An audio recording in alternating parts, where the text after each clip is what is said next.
Hello and welcome everybody back to Scottish Independence Podcasts. Bit of a solemn topic this time. We have been at the 79th anniversary of the Hiroshima and Nagasaki atomic bombs. This was at the invitation of Scottish CND, who were putting on several events around the country to mark the anniversary, as they do every year. So we went along to the one in Glasgow. It was very moving. Yes, it was. I was so surprised how much I was moved. I mean, I was almost in tears at one or two places, and actually it was because the speakers were so good, and in particular talking from personal family experience of back then. It was just amazing. It's really good. But also, I mean, don't before everybody switches off and goes, oh, well, that sounds pretty depressing. It was actually quite uplifting in a way, because the recognition that this must not happen again, and the stories of the goodness that comes out from people faced with these terrible situations. There was singing, there was lovely speeches, there was a bit of storytelling of events from different perspectives. Yes, I mean, that is a point to make, isn't it? It was very moving, but actually it was also uplifting, because you could have a sense of how human beings can be at their best. Yes, indeed. One of the main speakers was the Lord Provost of Glasgow, and we were delighted to invite her into the studio to tell us a bit more about the Mayors for Peace programme and how she got involved with that event.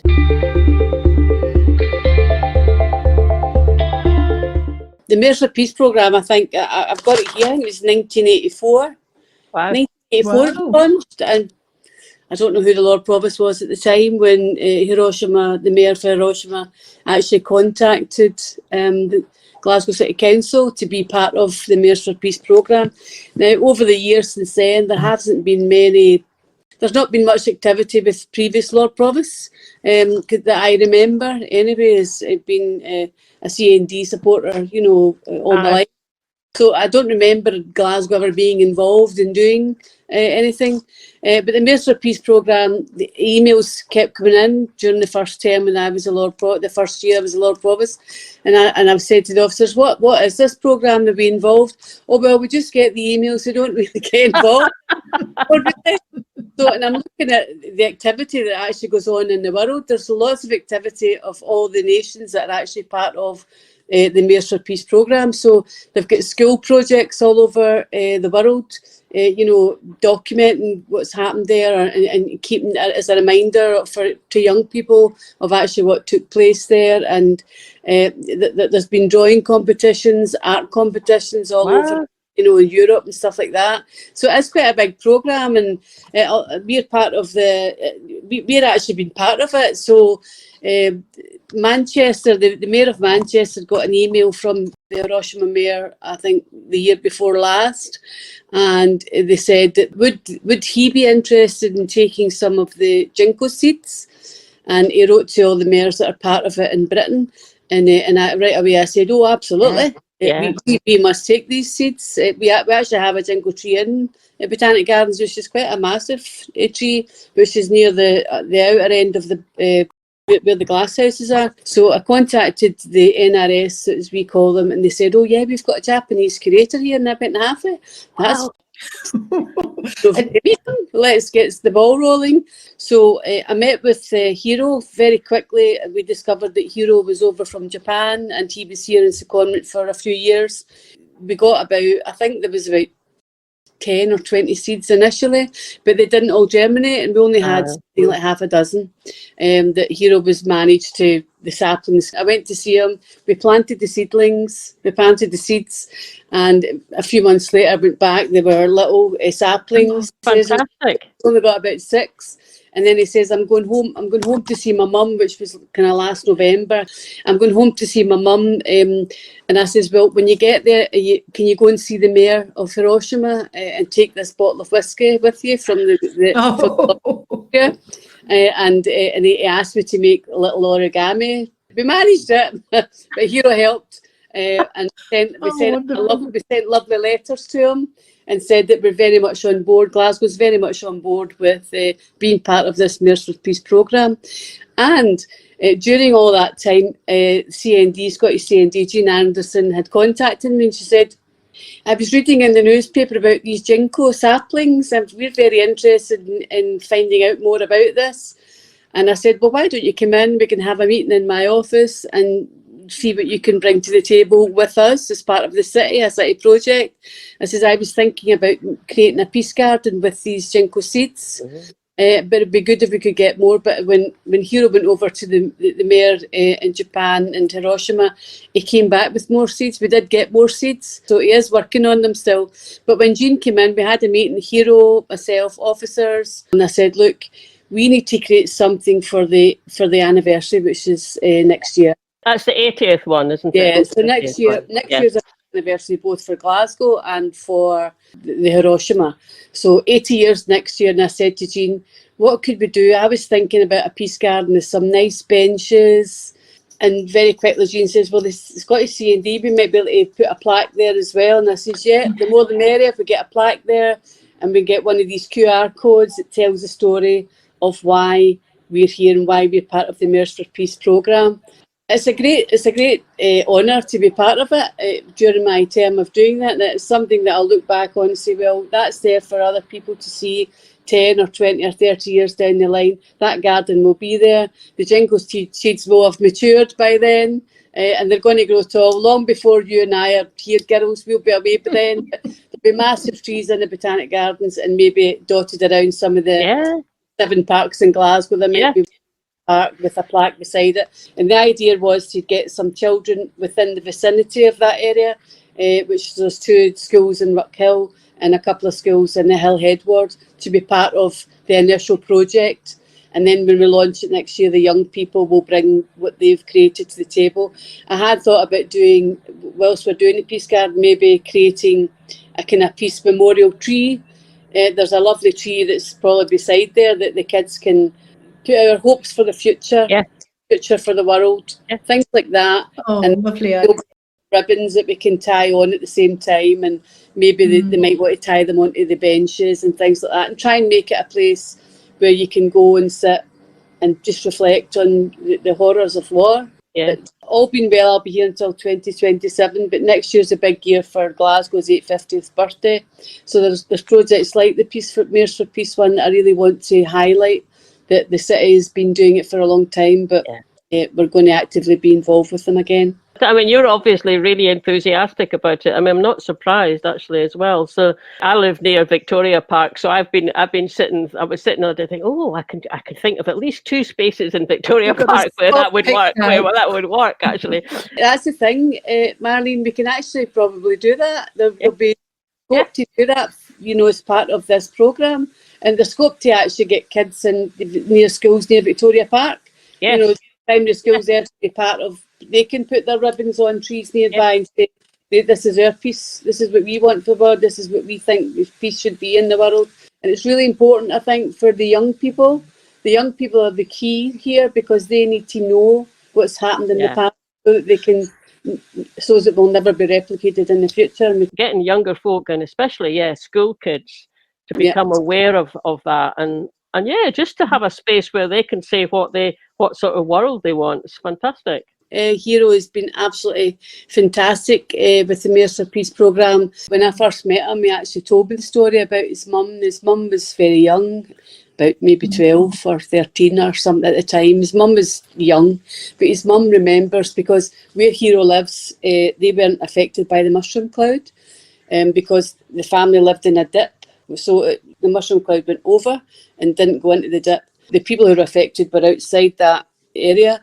And she actually remembers seeing people with all the burns and actually helping. There was obviously a massive operation of all the communities stepping up to help out and all that. She remembers feeding people and looking after people who were, badly burned. And I think because of that impact on her life as a young person, she's remembered. Yeah. And she's actually told that story to Hiro lots of times throughout his life. And we're very grateful to have Hiro here to actually give us all that information, because we don't know, unless you're involved in things, you don't, you wouldn't know about it. He remembers the story so well. His mum's still alive. Right, yeah. It's really good to have him on board and working with us. So he's our kind of real link to the Mayor of Hiroshima as well. Yeah, I had a quick look on the Mayors for Peace website, because I hadn't heard about it at all before. So I thought, oh, I'll just have a wee look there. I mean, it's really impressive what's on it, and that there's a program going forward that's got lots of details on it. And yeah, obviously some of it is about nuclear disarmament and awareness of what happened in Japan at the end of the Second World War. But there's a lot more, isn't there, about climate change and sustainability? And I was just really impressed. And there's something to be said for people like yourself who are working at a certain level within local communities. All of you linking up, that's also can have a big effect. Those ideas you've got for the gardens and getting the local kids involved, it's all a way of kind of nibbling away at the edges of things. Yeah. I was interested in how many places around were having a ceremony here. That was all the events around the place. Faslane, obviously, the Aberdeen, Arran, Irvine, Paisley, Stirling, Ayr, Kilmarnock, a really widespread programme of events. And that's for the 79th anniversary. So what are you looking forward to for the 80th? Is it going to be much bigger? Well, I think it will be. If they've been doing that this year, I'm hoping that there will be bigger events across the country. I mean, there should be. The ones in Arran and all that, I think, are kind of regular events. But if we promote it more and talk about it more, what's in the press more, they might start taking notice. That's when you might get the younger people, a bit more activism with the younger people. We remember it as a young person, as an activist, as a young person. I was always very much a person who wanted rid of nuclear weapons. But in the meantime, we'll carry on with little programmes like the Mayors for Peace, do things like the ginko seeds, get the children involved, put the QR codes there so people remember all the horrors of war. These are the things I think that we have to keep reminding ourselves about, and we have to remind the younger people and let them know. Because if we don't remind them, then everything will be forgotten, and then people will just say, why do we talk about it now? It was 80 years ago. Exactly. We need to keep talking about it. We need to keep moving it forward, and we need to keep getting other people on board to have the same view as people like us who want a nuclear-free world. Yeah, absolutely. Yeah. Well, I think it's just a lovely idea, the Peace Garden. I think it's going to be wonderful to have those. And if Glasgow leads the way, then they could be springing up in all sorts of Scottish cities, couldn't they? Yes. Yeah, lovely idea. Hopefully you'll be at the launch, so make sure you'll be at the launch. Oh, absolutely. Yeah, definitely to come along to that. That would be fantastic. Yeah. August the 6th, we'll aim for doing having all the benches ready, the Peace Garden, the plants planted, and the young people coming with their memory, what they'd like on these memory trees to remember. Work still to be done with the behind the scenes with officers in the council, but while I'm here, I'll drive. Good for you. I'm sure they're just going to go, the Lord Provost wants it, we better just go along with it. It's been lovely talking to you. Really good to find out some more about the background to all of that. And also, it was nice to hear that connection between you and Hiro. All the things that were meant to be at that time, that's what happened. All the bricks fell into place at the right time. Yeah. Thanks to Jacqueline McLaren, the Lord Provost, for joining us there. Very interesting to hear a bit more background about the project. And it sounds wonderful. The Gardens for Peace sounds wonderful. So we'll go over to the Glasgow event now. Just be aware, it was outside. It was outside the Kelvingrove Art Gallery. So there is a little bit of traffic noise in the background, but I think that it's not too bad. It's actually okay, folks. Fiona's done some magic with it. Fine. I've tried, but we'll see. You can let us know what you think. Yeah, I think you'll find it as moving as we found it when we were there.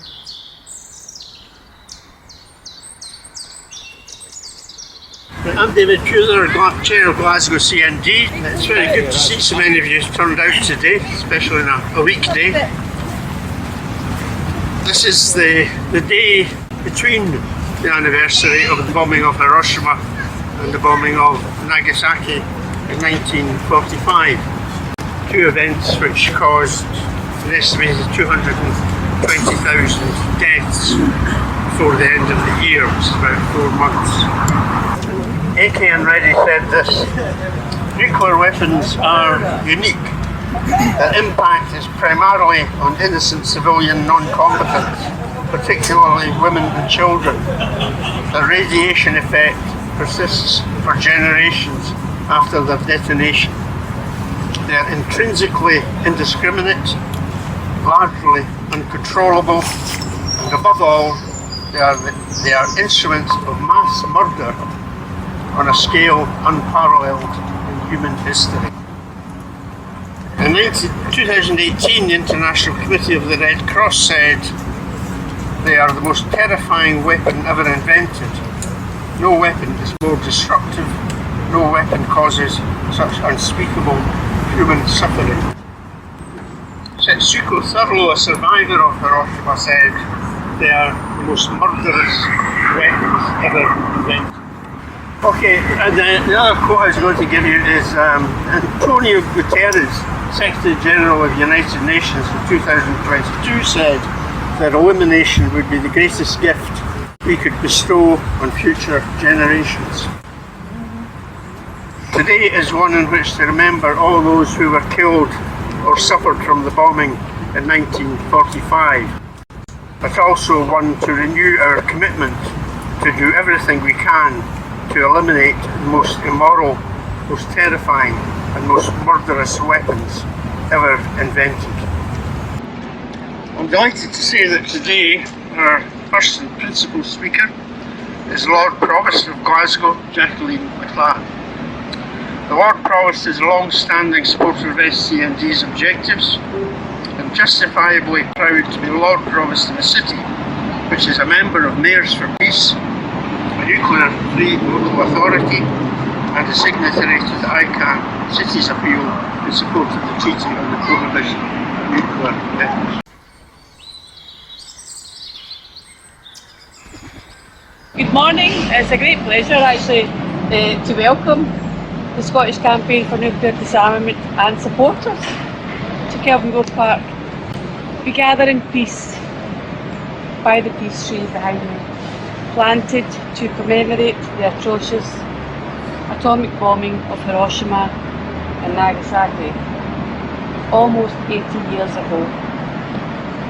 The more recent 2011 Fukushima tragedy only serves to strengthen our resolve. Friends, only 66 years and 100 kilometres separate these disasters. Today's event, one of similar services being held across the country. Glasgow has a proud anti-nuclear campaigning history, stretching back more than 3 decades. This commitment has never waned, for we continue to provide the administrative and secretarial support to the Scottish activities of nuclear-free authorities, and Glasgow councillors continue to represent the council in this movement. And their commitment to the nuclear-free local authorities agenda continues with their membership of Mayors for Peace, which has recently been resurrected. Founded by the mayors of Hiroshima and Nagasaki, with the ultimate goal of achieving a nuclear-free world. Glasgow is fortunate to have the expertise of Hiroshima from Japan, whose mother witnessed the radioactive monthly cloud. Hiro is here, nurturing seeds taken from a ginko tree that survived the atomic bomb in Hiroshima, known as the survivor tree. It continues to grow in Hiroshima's famous sugarcane garden. This important initiative is part of our international Mayors for Peace project. These precious survivor seeds distributed to affiliated cities as a lasting and living memorial to peace. Glasgow is proud to be part of this. We're very grateful to Hiro for taking care of the saplings. The trees and everything they represent are hugely significant, particularly for Hiro and his countrymen and women. A lasting legacy to remind us of the futility of war. The next year is the 80th anniversary, and Hiro and I, with some officers, along with Jean at CND for hatching a plan, coming up with something that we can remember for a long time. And we're going to include schools in that project, and we're going to create a peace garden. We don't know where we're doing it yet, where we're going to have it, we're still talking about it. And Jean's very much involved with that, but there'll be information beside this new peace garden for people to come and reflect on all things about the atomic bomb. So we look forward to seeing you all next year. Thank you very much.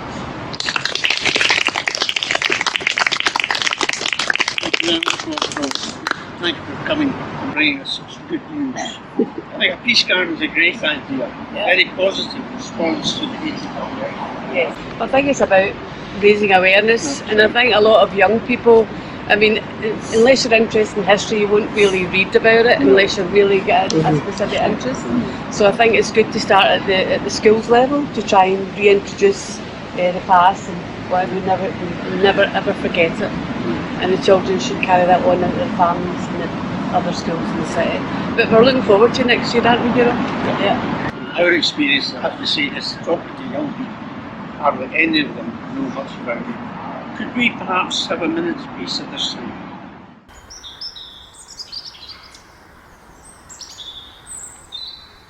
Hiro, speak to us. Thank you very much. This is Hiro. Thank you very much for inviting me this event today. At 8:15 on the 6th of August 1945, Hiroshima was destroyed by an atomic bomb. All buildings and trees were burned by a few thousand-degree heat waves from the explosion of the bomb. By the end of the year, over 200,000 people died. At that time, people believed that no trees could grow for 100 years in the city due to radioactivity.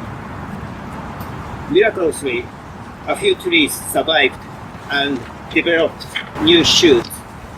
A ginko was one of those. As a part of the Mayors for Peace project, we received a seed collected from a ginko tree in Hiroshima. Some of them successfully germinated, and the seedlings grow in Glasgow Botanic Gardens. The ginko will be planted in the Peace Garden. I hope that ginko will be a symbolic tree, not repeating the devastating nuclear disaster.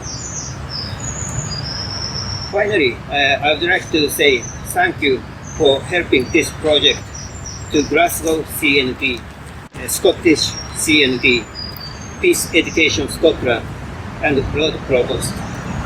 Thank you very much.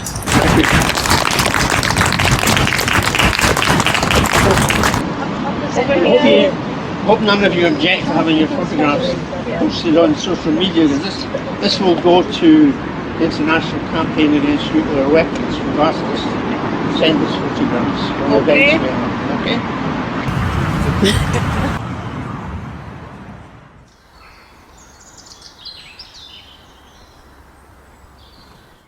Lay down my sword and shield, down by the riverside, down by the riverside, down by the riverside. I'm gonna lay down my sword and shield, down by the riverside, down by the riverside.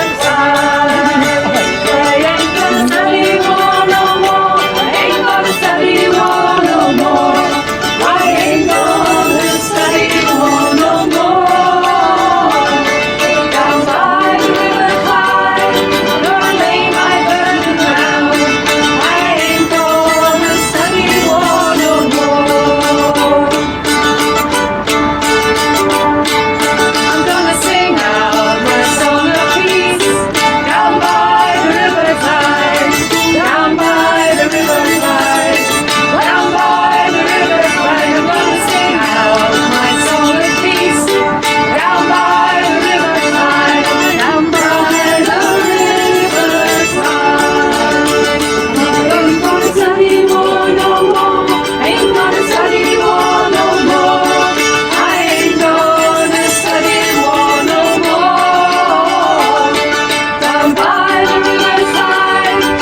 morning, everybody. I'm Gina Anderson from Glasgow CND, Scottish CND, and SMP CND. I like labels. Anyway, today we mark, as you know, the 79th anniversary of the use of nuclear weapons by the United States against Japan. Hiroshima was bombed on the 6th of August, and Nagasaki was bombed on the 9th in 1945. Those two bombs killed over 210,000 people, including some 38,000 babies and children. These deaths happened in an instant, not over months or years of war, but in one moment of horror. We have the report on the effect of the nuclear blast in Hiroshima from a doctor who witnessed the aftermath. Dr. Marcel Junot's telegrams make chilling reading. He reported, visited Hiroshima, inspected 2 emergency hospitals, conditions appalling, city wiped out, 80% of all hospitals destroyed or seriously damaged. The conditions are beyond description. Effect of bomb mysteriously serious. Many victims apparently recovering suddenly suffer fatal relapse due to decomposition of white blood cells and other internal injuries, now dying in great numbers. Estimated still over 100,000 wounded in emergency hospitals, sadly lacking bandages and medicines. Reminds you of Gaza, but so much worse. And that was the effect of just one bomb, as David said earlier, with 1/8 of the power of one Trident warhead. Each of the 4 Trident submarines can carry up to 8 missiles on board, and each missile can have up to 5 warheads. That's 40 nuclear bombs in each submarine. And each of these nuclear bombs is 8 times stronger than the bombs that hit Hiroshima and Nagasaki. It's enough to cause 320 Hiroshimas and more. Enough to create a nuclear winter and destroy the Earth's climate. When the bombs fall, the face of the planet will be forever changed. Just now, vital international agreements to reduce nuclear weapons are being ignored. Budgets for the production of new nuclear weapons are growing.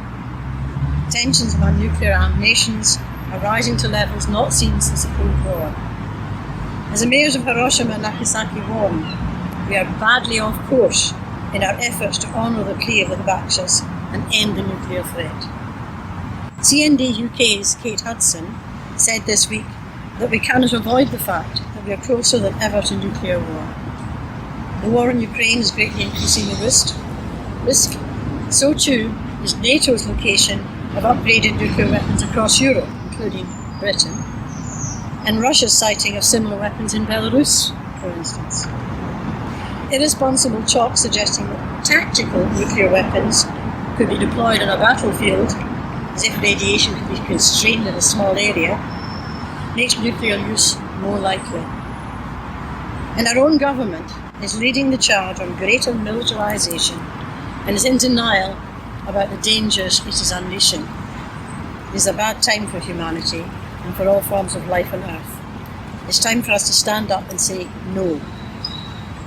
So it's generally agreed that we're living in a time of extraordinary nuclear dangers. What have we done to meet it? Quite a lot, actually. Activists all over the world came together to create the Treaty on the Prohibition of Nuclear Weapons that David mentioned earlier. The Ban Treaty, as we call it. In 2017, the UN adopted the Ban Treaty, and it came into force in 2021. It makes it illegal for any country which signs the treaty to have nuclear weapons or to allow them to cross their territory. That will increase. There are about 200 countries in the world, and 93 of them have already signed the treaty. That will increase slowly but surely, and the 9 nuclear weapon states will feel increasing pressure. The Ban Treaty gives us hope, and so does the fact that you're all here today, activists for peace, doing what you can. Glasgow CND's Reclaim the Clyde campaign is gaining support and interest as it spreads the words about the monsters on our coast 28 miles away. This is a very necessary effort, as we found that not everyone knows where the bombs and submarines are. There's a lack of awareness, especially amongst our young people. But we'll fight against the lies and the pretense that it's all okay. We'll fight against the fiction that our governments know what they're doing and that they act in our best interests and in the best interests of the earth. We need to remember and to talk about the horrors of war and the immense destructive power of nuclear bombs. And we will tell our young people and help them to carry forward our work for peace. Part of that task is embodied in today's very welcome announcement by our Provost for Peace about the creation of the Peace Gardens. Glasgow CND and Scottish CND and Peace Education Scotland are proud to collaborate with Glasgow City Council, and we look forward to doing what we can to help make the Peace Gardens places of education about the horrors of the past, but not just that. We'll also represent hope for a better future. We'll educate our young people, we'll explode the many myths about nuclear weapons, and we'll teach them that there are better ways of conflict resolution. We'll take resolution, not revolution. We will take our knowledge into local schools, and we'll involve the youngsters in the work of creating the gardens. We'll give them tools to fight the madness with. Truth and knowledge will be the weapons that we pass on to them to make a better future. The story of the ginko tree seeds embodies our hopes, and as the saplings grow in Glasgow, Botanic's Peace Garden, the message will spread through our children and their families and everyone who sees the garden and the future gardens. Finally, on behalf of all the people who continue to fight for a saner world, we thank Glasgow City Council and especially our Provost for Peace, Jacqueline McLaren, for this garden initiative. It will help us keep up the fight. Thank you. Okay.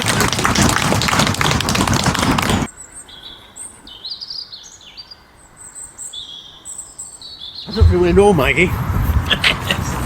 I know that she has been a campaigner against nuclear weapons for a very long time, probably the 70s. Yes. Yes. She was convener of the Peace March Scotland, Yes. which you might care to tell us something about, as I couldn't find out anything about it. That was the same year that the Faslane Peace Camp was created. She was also a contributor to a book published in 2022, which she just happens to have, probably a pile of them somewhere, called Diverse Voices Challenging Injustice, Banner Tales from Glasgow, which explores the city's contribution to political protest through the stories of people who took part. After retiring from social work, she began to work actively with asylum seekers and refugees on a voluntary basis. Well, today I'm here as Grandmother of the Burning Hearth, which was a title given to me as Scotland's senior Indigenous grandmother by the Grandmothers Circle the Earth Foundation. And it is our mission to save the planet for the next 7 generations. And as a grandmother of 9 and a great-grandmother of 2, I have a great vested interest in doing just that. I first met my father in 1946 when I was 3 years old. And I remember the occasion vividly, him running up the ramp from Waverley Station, and out of his kit bag he gave me a koala bear, and I still have that koala bear. I was born into a generation where the ethos was, you don't talk about that. So questions were never asked about the war. And there were 2 photographs of my father that he would show about the war. One was in Australia with a bunch of lovely young sailors. He was in the Navy. And we thought the place was called Standby, because that's what he always referred to it. That was on standby. And the next photograph was him standing outside a hospital in New Zealand with a brace on his neck. And any time we asked him about that, he'd say, oh, they taught me how to walk again. But there was nothing ever asked about that. We weren't allowed to ask. And during the years of my upbringing, I was very aware that there was a very disturbed man who would be triggered very easily into tears. Sometimes it would be something on the television or something I would say, and suddenly he would just go into tears. But again, my mother would say, don't ask. So I had another brother, 2 sisters, and we all went our way, got married, had children. And I spent 10 years in Africa as a school teacher, came back with 4 children in 1975 and saw a very different country to the one that I had left in 1965. A country that had become very materialist and capitalist and competitive and stuff. In Africa, nothing got wasted. It either got recycled or made into something else or cooked on, you know. So I was shocked. So we decided not to live either in Edinburgh, my home city, or Derby, my husband's home city. We decided to go to a lovely little village in the southwest of Scotland called Penpunt. And in a very short time, I found that the plans were to dump nuclear waste from Chapel Cross in the Galloway Hills. And I remember something inside me just rose up. And I remember thinking, over my dead body. Because the local populace was saying, oh good, we'll get jobs. Oh good, there'll be a proper infrastructure in Dumfries and Galloway now. I had seen what had happened in colonial Africa under the guise of progress. As a school teacher, I eventually felt quite compromised by being part of that. So my eyes were opened to what was how people were deluded into thinking jobs and this is all. No. So I got very involved, and anytime the conversation came up in my home in Edinburgh about my activities or the fact I was regularly arrested, my father would just and walk out the room. So I presumed it was disapproval. This carried on until 1978. It was his 60th birthday. My brother was still in Africa with 2 children, but we all made the effort and came to the house to be with him. And for the first time, being an Englishman, he wasn't a whiskey drinker, but someone had given him a good bottle of malt, and we had a lovely meal. And my brother phoned from Africa, and we were all part of the phone call. It wasn't an easy thing in 1978. But after we were sitting relaxed, my father was a wee bit oozy with the whiskey. Somebody brought up my latest arrest, this time in Downing Street. I'd been down there with Bruce Kent and was arrested in Downing Street. And suddenly my father did the same thing. Got up and walked out the house, and I thought, oh, I've spoiled his birthday. So I felt the need to go out into the back garden to apologise. I went down the stairs and I was expecting to see the usual sort of angry man. And as I approached his back, I could see he was trembling. Someone put the bathroom light on, and as I turned round, his face was, I can only call it beaming. He was smiling and he was looking up at the sky, and I said, "Are you okay, Dad?" And he says, "By Christ." Because for the first time ever, we'd got together as a family, all the grandchildren, all the children, we were there for him. And he said, "If it hadn't been for a man in Japan with a yellow cord on his wrist, you would be my only child."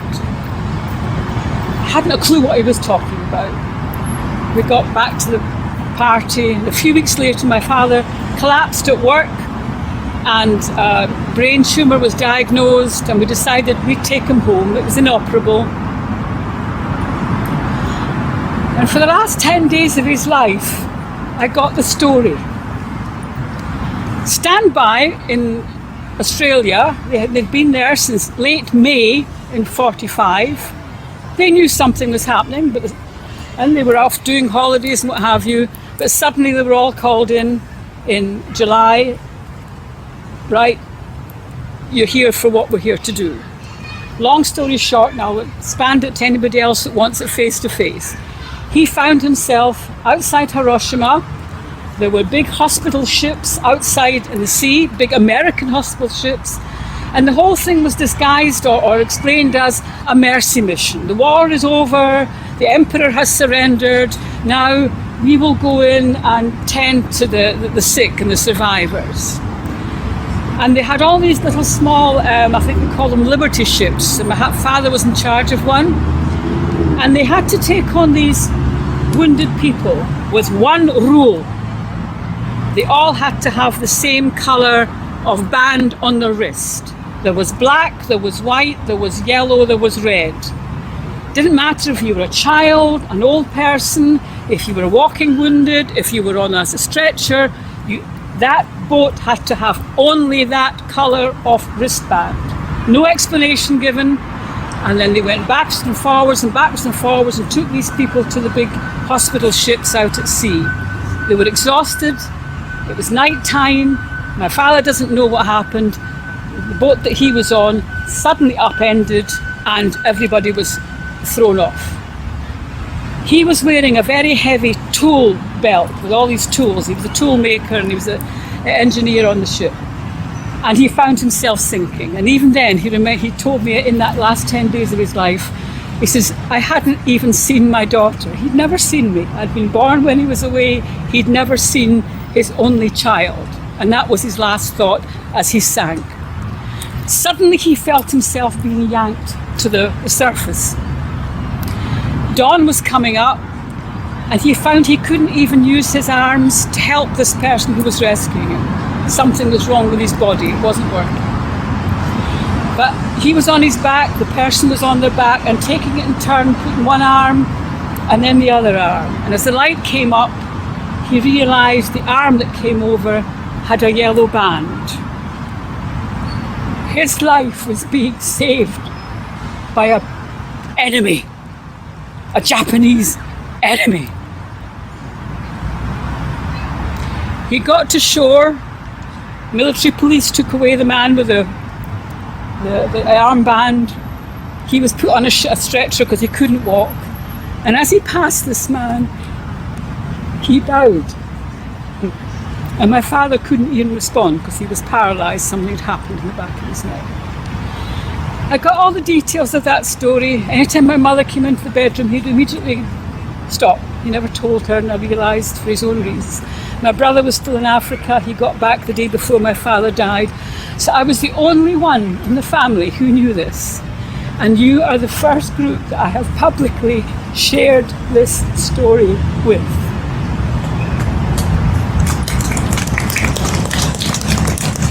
I then said to him, now I understand why you were so angry every time the word nuclear came into the conversation.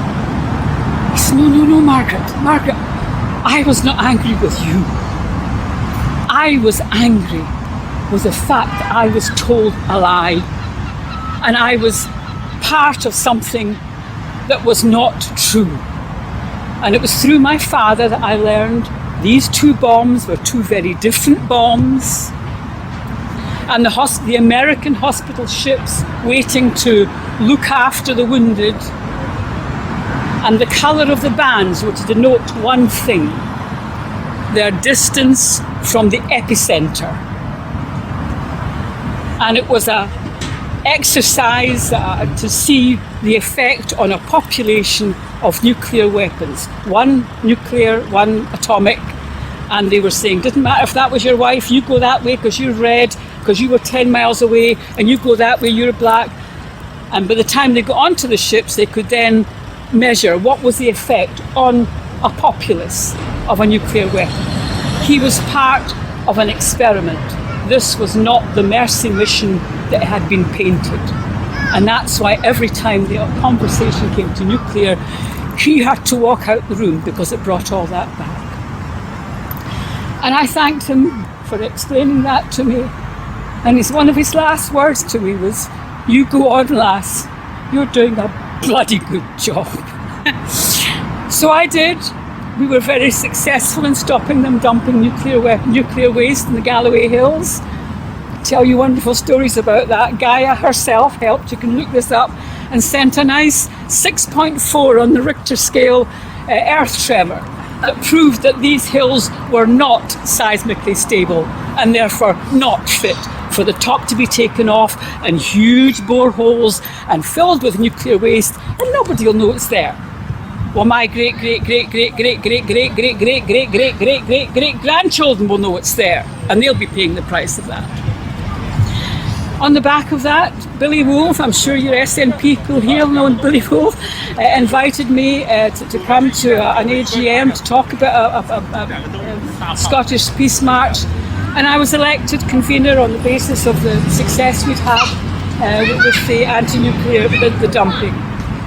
And on the back of that, of course, with people like Brian and really setting an example of what the individual can do, who were instrumental as well in helping the Faslane Peace Camp get set up, and is now the longest standing peace camp in the whole world. And to finish on a wonderful note, I realised my mother knew nothing about this. For me, the miracle happened in Stirling. My 11-year-old daughter Gwen, who's sadly no longer with us, she was a fiddler then, and she was a fiddler when she died. She was accompanying the march, and my mother was watching the progress of the march on television or radio at night. They were following it. Suddenly in Stirling, my mother appears.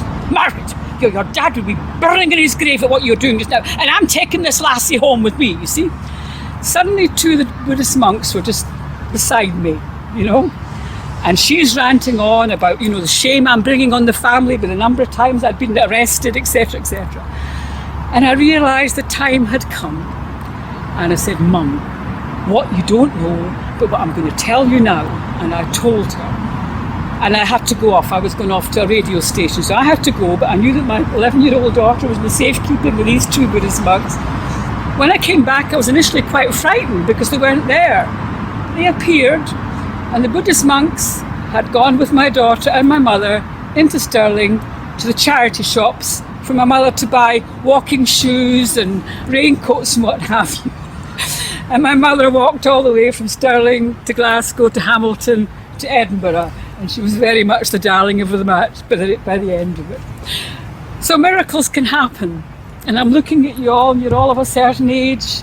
We've somehow got to get this through to our young folk, that this world is very precarious, but it starts with us. We have to remove that sense of helplessness or avoidance that people get into their phones.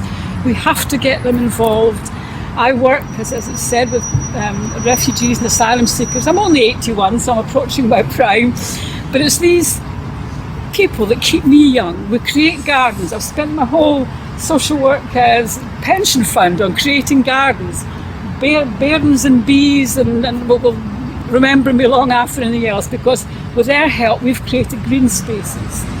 These people are now Scots, and they can say to their children, I planted that tree, I made that green space. And I'm delighted to be part of something that is starting again with a seed. And it's those seeds, whether it's the seed of a tree or the seed of an idea, and above all, the seed of an example that will give our young people life is worth living. Bless you. Thank you. So this is actually available on Amazon as far as I know. I do recommend it because again it's about the cooperation that Glasgow is very renowned for, working with people. And yes, there is a nice big section, and I was delighted to give my mother, this is my mother here, and I gave her the banner to carry all along Princes Street into her hometown. And the cheeky buggers that they are, the last photograph they put in of me, I'm going to sue them for this, is me asleep on the peace bus. Well, yes. Anyway. Thank you very much. Bless you. Thank you.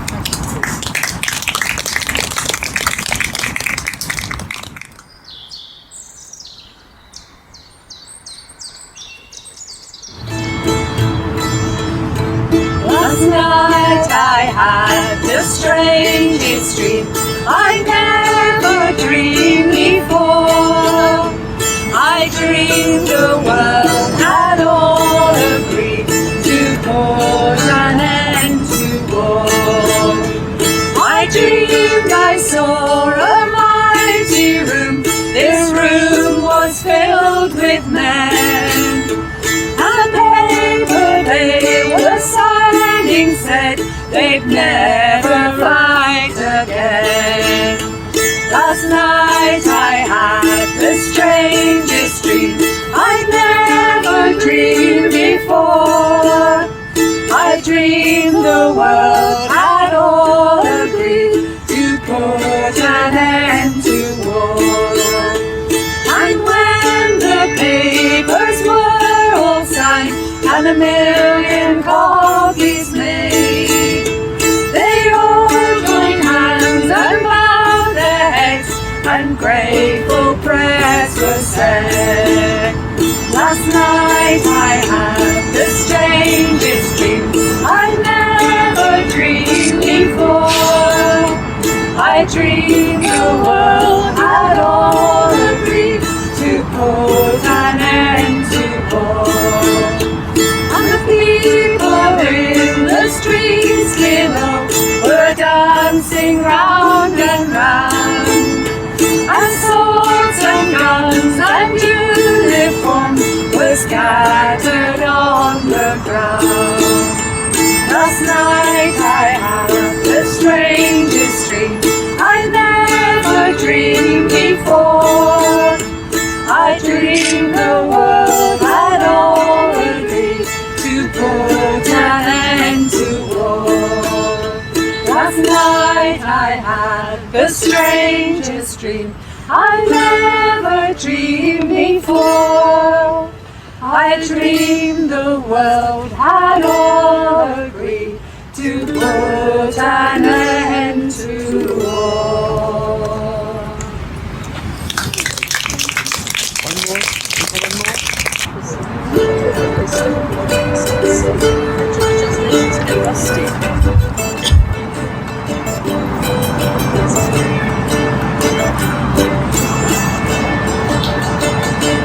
We can reach our own rhythms into every city and street. We can mix the mood and the music for a million dancing feet. We can save the dying children with our pictures from the sky. We can make ourselves take action, and we only have to try. Yes, we are the human miracle with our magic in the sky. We can save ourselves and save the world, and we only have to try.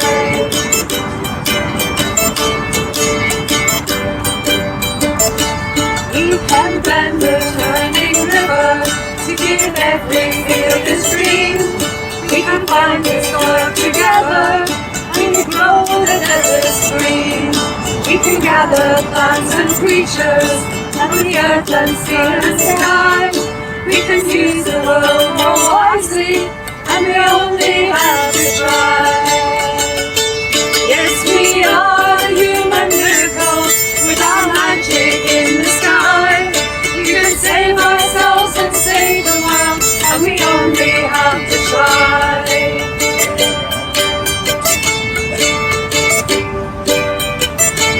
We can build a peace with justice. We can turn bones into bread. We can step back from the cliff top where the nuclear bombs have led. We can fix ourselves a future, not a missile in the sky. We can tame our fears and poverty, and we only have to try. Yes, we are the human miracle with our magic in the sky. We can save ourselves and save the world, and we only have to try.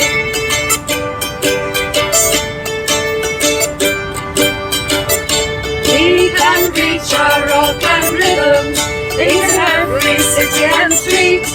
We can mix the mood and the music for a million dancing feet. We can save the dying children with our pictures from the sky. We can make ourselves take action, and we only have to try. Yes, we are the human miracle with our magic in the sky. We can save ourselves and save the world, and we only have to try. Yes, we are the human